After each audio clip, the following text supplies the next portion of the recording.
Hi students, this is Michelle. We're going to talk about corporate social responsibility, CSR, in this short lecture, and then I'm going to talk about the second half of chapter 4, ethics, on the next presentation. So let's start out with a few basics about business, why business exists. We're going to talk about the stakeholders, not shareholders. Shareholders own stock in the company and are owners. Stakeholders are anybody that is affected by the operations of a business. And then finally, we're going to launch into our discussion today on corporate social responsibility. So let's kick it off with the purpose of a business. The purpose of a business is not to make money. While that is one purpose of a business, it is not the sole reason a business exists. It doesn't make any sense. And if it ever was the purpose of a business, it was uninformed.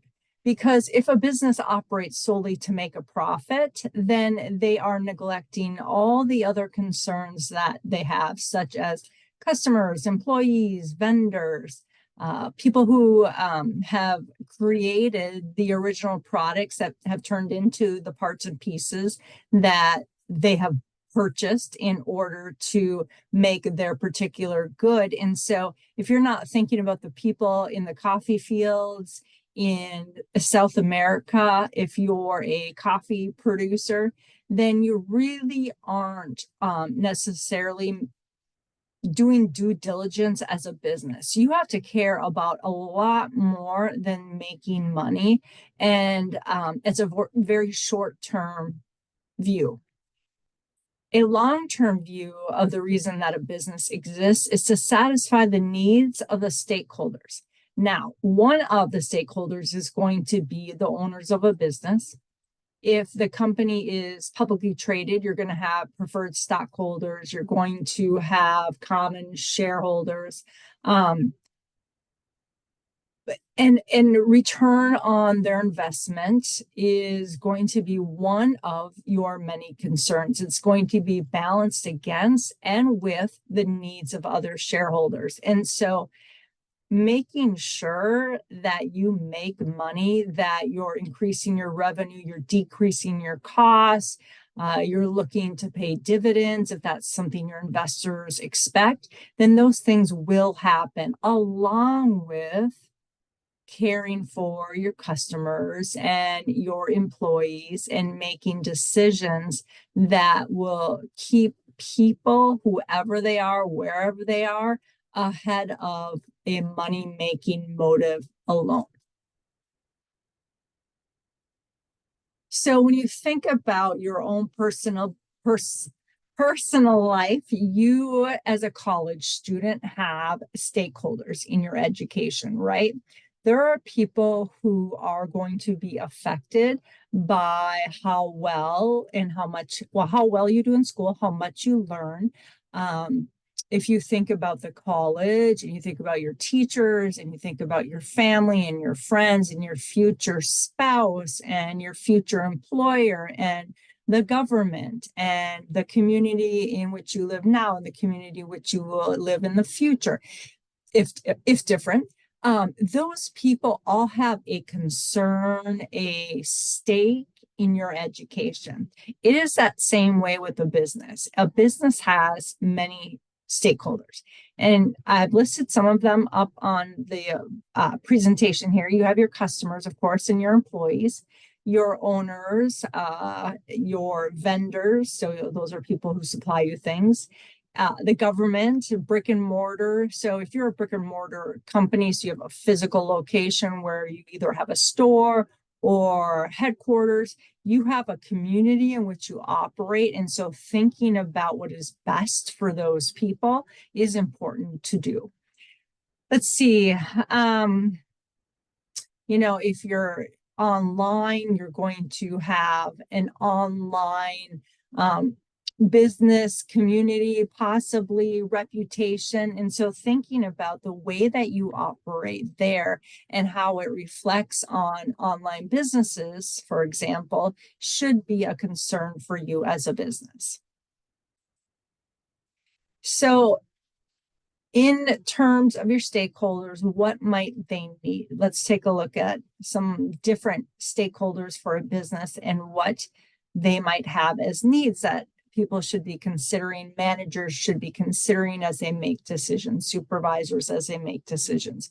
Your customers would expect safe products, fair prices, information on your products, the way that they're made, right? Consumers want a lot of transparency. They want to make sure that a lot of your products are sustainable from where they've been sourced, or the people that are, if you're buying parts from third world countries, that those people are being treated well, they're getting fair pay, they're not being overworked, they have safe working conditions.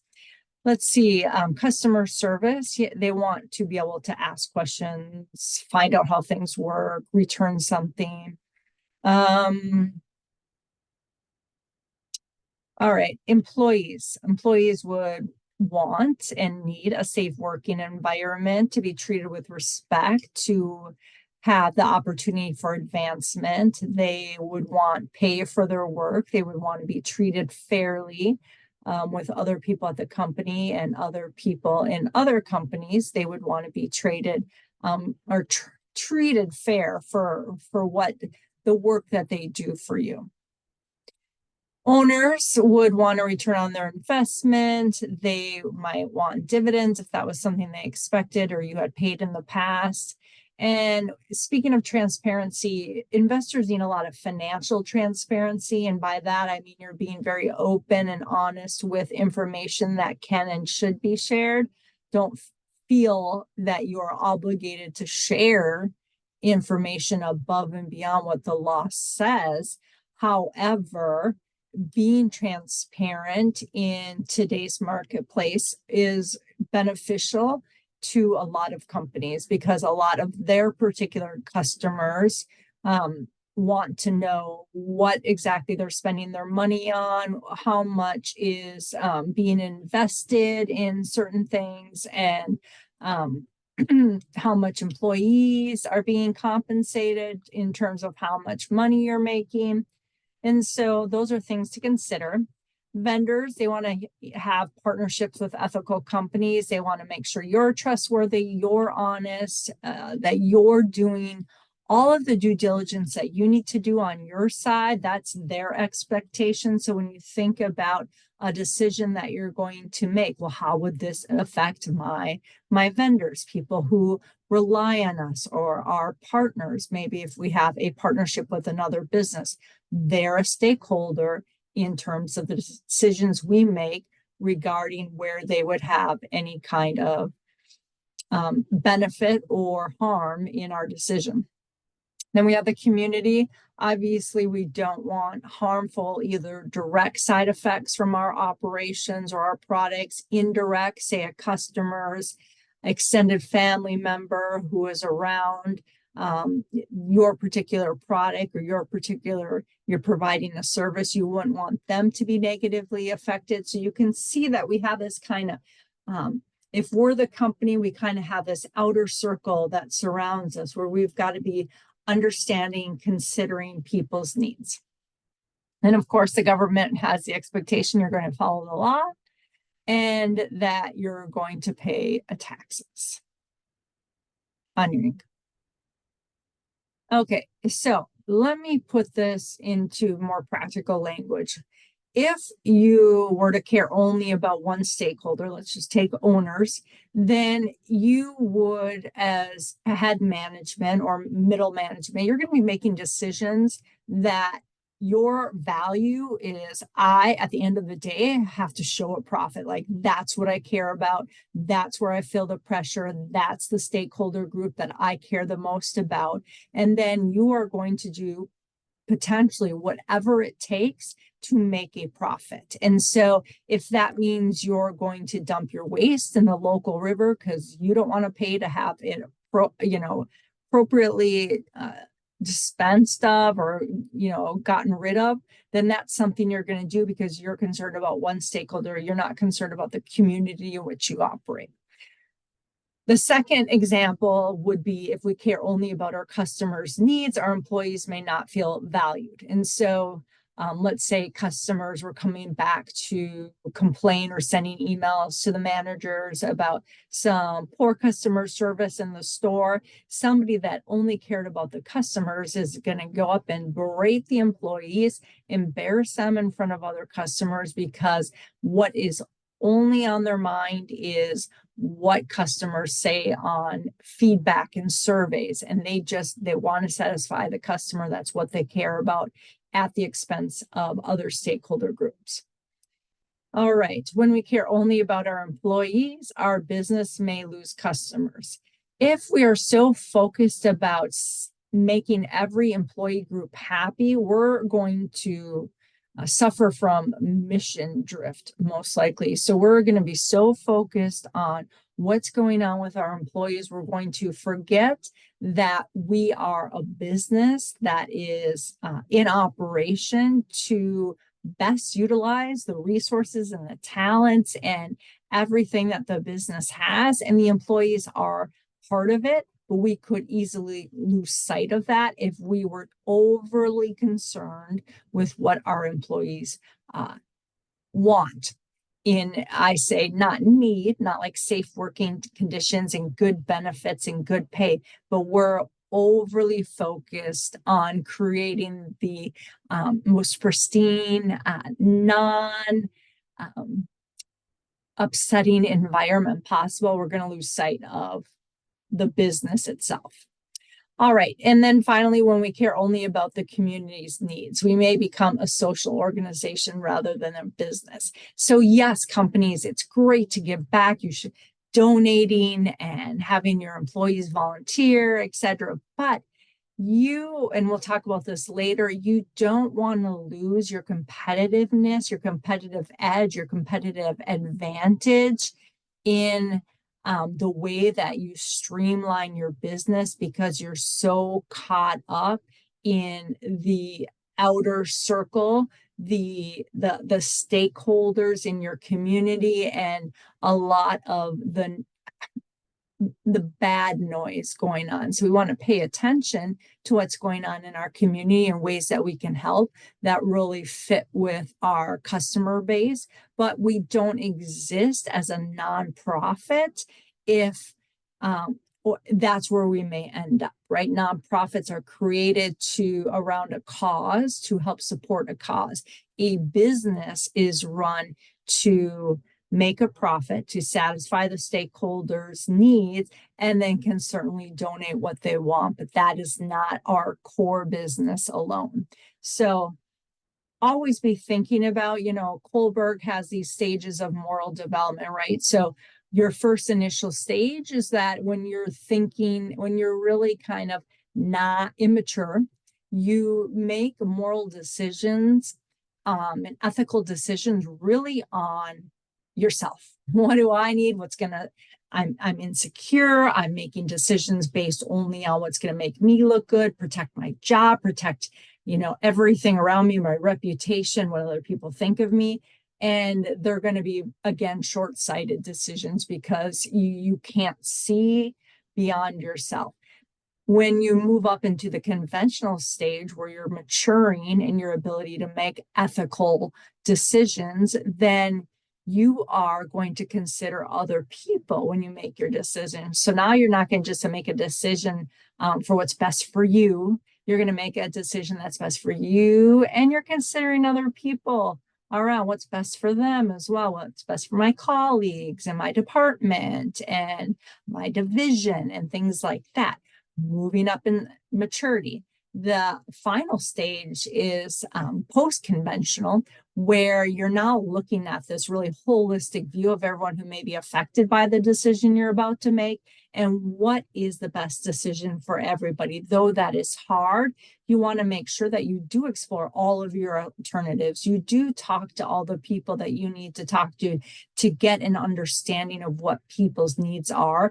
And then you know that the decision you make is the best one at that time with the information that you have. And so you can walk forward in that even when there's pushback, because you know you've done the hard work of asking around and finding out what people think, and how to incorporate everyone else's concerns in that decision.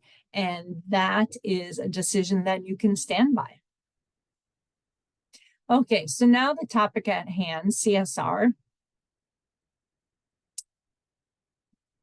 Corporate social responsibility is a strategic initiative. And so when you think about the 5 dimensions of CSR, which are up on the board, and I'll have them listed here, you're thinking about how you can operate under these 5 pillars of also caring about the environment and the shareholders, and within the environment that you're making sustainable decisions that allow your business to continue to do what it does 10 years down the road, 20 years down the road. You're not wearing out resources, you're not wearing out people, and you're establishing and giving back so that you and other people can also take part in those resources.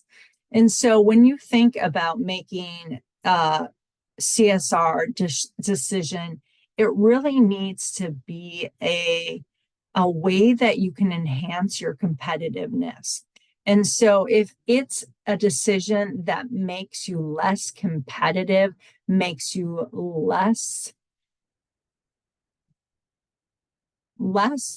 makes you not as good as your competitors, does not give you the proverbial leg up on your competition, it doesn't help you become a better company. I guess that's what I'm trying to say. If it's not going to make you a better business, it's not going to increase your synergy of the way that you operate in the midst of all of the moving parts between the economy and your customers and technology, and it's not bringing synergy to that whole piece, then it's not a decision that you're going to want to make for your business. So let's look at the dimensions that should be considered in CSR. Environmental, social, making sure that you're making decisions for what do your customers care about?